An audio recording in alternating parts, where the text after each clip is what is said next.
приняла. Остаться в море не рекомендую.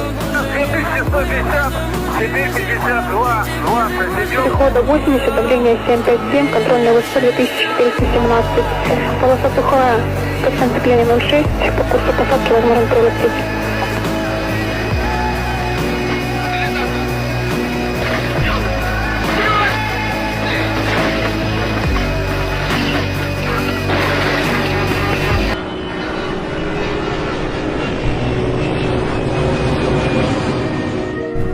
Hamı kəmərlərini bağlasın. Hörmətli sərnişinlər, təlimata uyğun hərəkət edin, hər şey yaxşı olacaq.